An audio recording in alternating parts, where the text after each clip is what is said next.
صدر صاحب جو ہیں جا رہے ہیں کیا ان کی مدت آئینی مدت ختم ہو رہی ہے؟ کچھ چہمہ گوئیاں ہیں کہ شاید وہ آگے نہ کنٹینیو کر سکیں؟ اور یہ سوال میں نے صدر صاحب کو پچھلے 5-6 مہینے میں کوئی کم از کم 2 دفعہ پوچھا ہے. تو پہلی دفعہ انہوں نے مجھے یہ کہا تھا کہ جب تک میرا الیکٹورل کالج مکمل نہیں ہوتا تو آئین یہ کہتا ہے کہ میں اپنے عہدے پہ کنٹینیو کر سکتا ہوں. اس وقت صرف پنجاب اسمبلی اور خیبر پختونخوا اسمبلی نہیں تھی. ابھی ریسنٹ پاس میں دوبارہ میں نے ان سے پوچھا تو انہوں نے کہا کہ جی جب تک میرا الیکٹورل کالج نہیں ہے تو پورا ہی ختم ہو گیا. تو میں نے قانونی ماہرین سے پتا کیا تو جب تک نیا صدر نہیں آتا تو میں کنٹینیو کر سکتا ہوں. اب اس میں کچھ لوگ جو ہیں وہ یہ دعویٰ کرتے ہیں لیکن ان کے دعوے کے پیچھے کوئی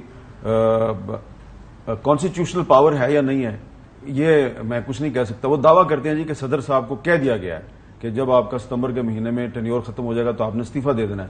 تو پھر ان کی جگہ پہ کون آئے گا؟ جی ان کی جگہ پہ چیئرمین سینٹ آ جائے گا. چیئرمین سینٹ کی مدت جو ہے وہ مارچ 2024 میں ختم ہو رہی ہے ایز سینیٹر. تو اس لیے میرا یہ خیال ہے کہ اس وقت ایک ایسی صورتحال ہے جس میں جیسا کہ ابھی عرفان قادر صاحب نے بھی فرمایا کہ صدر صاحب جو ہے انہوں نے آرٹیکل 75 کی خلاف ورزی کی ہے.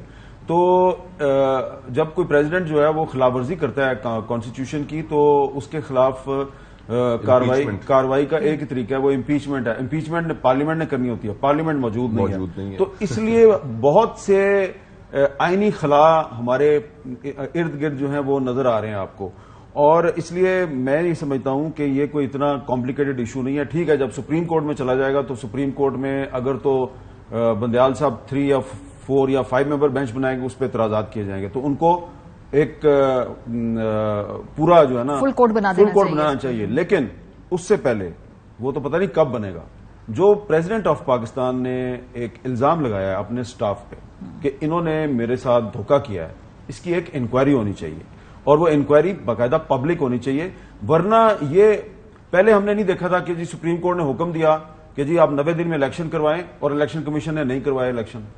اب دوبارہ سپریم کورٹ جو ہے وہ کیا کرے گی کہ اگر وہ کہہ دے کہ جی پریزیڈنٹ آف پاکستان جو ہے وہ صحیح ہیں اور حکومت پاکستان غلط ہے تو کیا ہوگا؟ اس کا آرڈر کو امپلیمنٹ کیسے کرائیں گے؟ اس کو کیسے امپلیمنٹ کریں گے؟ تو اس لیے سب سے پہلے آنے والا جو صدر ہے, جو بھی صدر ہوگا, اس کا بھی کوئی خیال کریں کہ یا تو صدر کا عہدہ ختم کر دیں, اس کو آپ افواج پاکستان کا سپریم کمانڈر ڈکلیئر نہ کریں, یا اگر آپ نے رکھنا یہ عہدہ تو پھر اس عہدے کی جو سینٹٹی ہے اس کو پروٹیکٹ کرنے کا ایک ہی طریقہ ہے کہ صدر صاحب نے ایک پبلک سٹیٹمنٹ دے دیا جی کہ میرے سٹاف نے میرے کانفیڈنس کو بٹرے کیا ہے, سٹاف کے خلاف انکوائری ہونی چاہیے.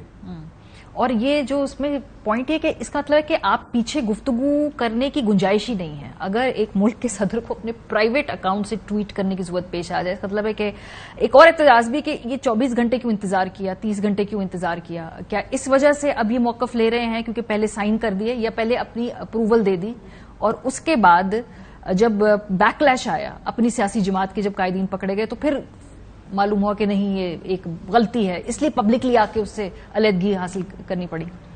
دیکھیں جو بیک گراؤنڈ ہے اس کے بارے میں تو ہم گمان ہی کر سکتے ہیں کہ کیا ہو رہا ہوگا بیک گراؤنڈ میں, لیکن ہمارے سامنے جو فیکٹس موجود ہیں وہ تو ان کی ٹویٹ موجود ہے اور اس کے ذریعے لیگل کمپلیکیشنز کھڑی ہو گئی, اس کے ذریعے ایک آئینی بحران کھڑا ہو گیا کہ اور پوری دنیا میں پاکستان کا ایک مذاق بھی بن گیا. ایک تو بنانا ریپبلک کا لفظ استعمال ہوتا تھا, میں آج ٹویٹر پہ دیکھ رہا تھا سوشل میڈیا پہ کہ لوگ طرح طرح کے نام پاکستان کے لیے دے رہے تھے, کوئی اس کو مینگو ریپبلک کہہ رہا تھا, کوئی کیا کہہ رہا تھا. تو ہم تو بالکل اس چیز پہ تلے کھڑے ہیں کہ ہم نے اس ملک کی جو تھوڑی بہت کہیں اگر کوئی ایک گلمر بھی تھا کسی چیز کا, ایک رمق بھی تھی, تو ہم اس کو برباد کر کے چھوڑیں گے.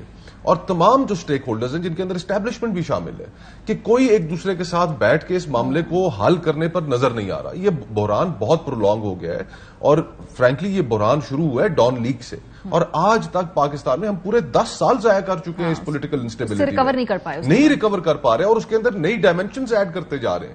تو میرے تو صرف یہ پوائنٹ آف ویو ہے ماریا کہ ہم نے یہ 10 سال جو ہم نے ایک پورا ایک کرائسس کا سائیکل گزارا ہے, ہم نے اس کی شدت میں بھی اضافہ کیا ہے, تو ہم اس سے اگر نکل نہیں پائے تو پھر تو ہم اناکی کی طرف اناکی کے سٹیٹ میں تو ہم آلریڈی آ گئے, اسپائرلنگ ڈاؤن ورڈ جو اسے کہتے ہیں نا, اس کا شاید اور کسی کو اس کے اوپر احساس نہیں ہے. یہ ایک کلامنگ بات ہے اور کسی کے ہاتھ میں پھر معاملات نہ رہے, یہ زیادہ خطرناک بات ہے. بہت شکریہ آپ دونوں حضرات.